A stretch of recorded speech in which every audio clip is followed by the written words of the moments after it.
Julian, thank you for taking the time to talk with us. Why don't we start by giving us your name and what branch of the service you were in?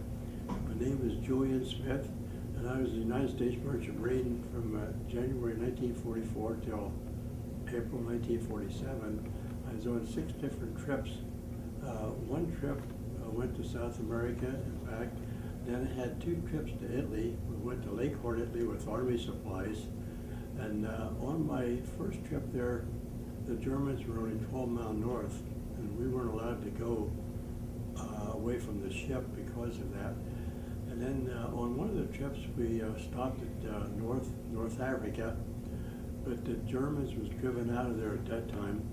And then another trip I had was to Karachi, Pakistan, and then from there to Ceylon, and then on back. We took military supplies to India.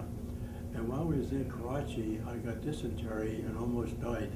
But we had a United States Army there, and the Army doctor knew my problem, and he gave me the right medication, and he caught my situation my illness in time, and I think he saved my life.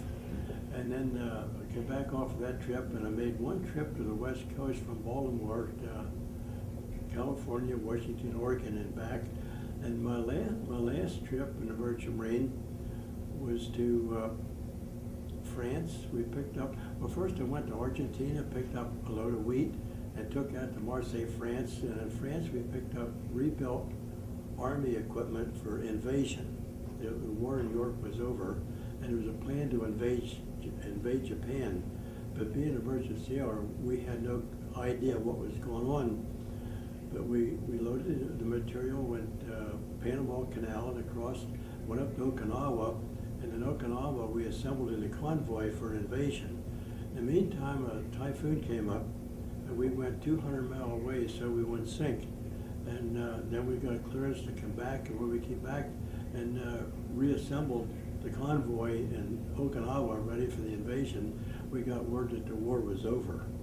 And that was some of the best news we ever heard. But the experiences I remember most was assembled for the invasion, and I was fortunate that it did not happen. If that would have happened, I wouldn't be here today, because the Japanese, they were determined to save their country, and they said they would just sink all of us. So I think they would do it. And so I feel glad that didn't happen. Then the other close call was the only one, it was in Karachi, which I mentioned earlier. But it was a good experience, and I would do it again, but since I was young, I had no idea what was going on from one trip to another. We just did our duty, and that's because we were supposed to do that, and we didn't think anything of it.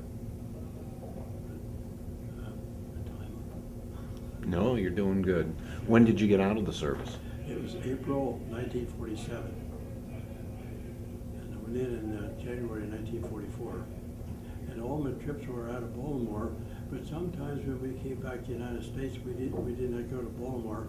We went one time Galveston, Texas, and I think Richmond, Virginia. But we weren't guaranteed to come back to Baltimore, so wherever we came back to, then I had to find a transportation from there back to home. My home was in Pennsylvania. That's about all I know. Any words of wisdom for the younger generation? Yeah, for the younger generation, I would say, I hope we never have anything like we had before. There's a lot of wars right now, and they're all unpredictable, but the best thing you can do is just, if you're called upon to serve, just serve your country. And that's the best advice I could give. Okay, well, very good. Well, Julian, thank you so much for taking the time to talk with me today. I appreciate it. Thank you for your service to the country. Yeah, I appreciate doing this because I never did this before. Okay. It's a new experience. Awesome. And I appreciate you taking the time to do that.